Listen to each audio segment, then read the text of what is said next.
So రేపటి పూజ, రేపు మంగళవారం షష్ఠి గడియలు ఉన్నాయి మరియు స్వాతి నక్షత్రం.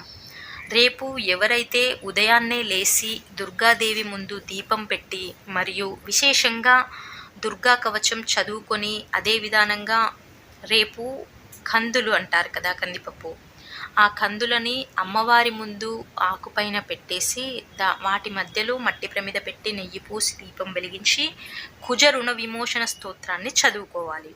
ఇలా రేపు ఎవరైతే చదువుతారో వారికి కుజదోషం అనేది తగ్గుతుంది, ఆరోగ్యం అనేది ప్రాప్తిస్తుంది.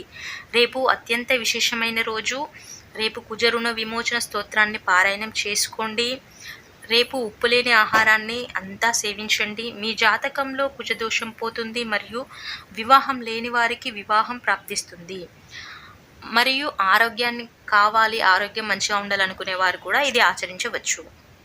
ఇక ఈరోజు యోగక్షేమం, ఈరోజు దివ్యమైన యోగక్షేమం. ఈరోజు బియ్య పిండితోటి కాస్త 2 సర్పాల్లాగా చేయండి.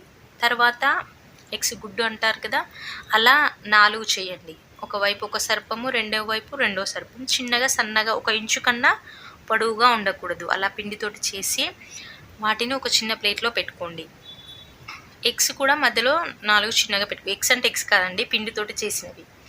ఇలా చేసి తర్వాత కాటన్ వస్త్రంతో కప్పేసి దాన్ని మహావిష్ణువు లేదా శివుడి ముందు పెట్టేసి వాటికి పసుపు, కొంచెం కుంకుమ, కొంచెం గంధం, ఒక పుష్పం పెట్టేసి పాలు ఒక 5 చుక్కలు వేసేసి వాటికి చక్కగా పూజించి, నాగాష్టకం ఉంటుంది లేదా సర్పాష్టకం అని ఉంటుంది, దీన్ని పారాయణం చేసుకోవాలి. పారాయణం చేసుకోండి.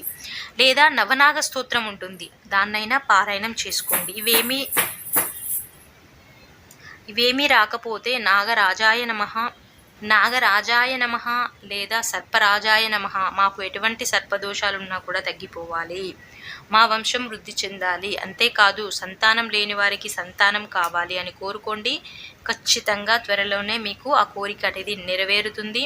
సంతాన సమస్య ఉంటే వాటి నుంచి విముక్తి లభిస్తుంది మరియు వంశాభివృద్ధి అవుతుంది. సర్పదోషం ఉన్నవారికి కాస్త ఆ దోషం నుంచి ప్రభావం అనేది తగ్గుతుంది. చాలా చక్కటి యోగక్షేమం అండి. అందరూ ట్రై చేసి చూడండి. అలాగే వీడియోని లైక్ చేయండి. Thank you.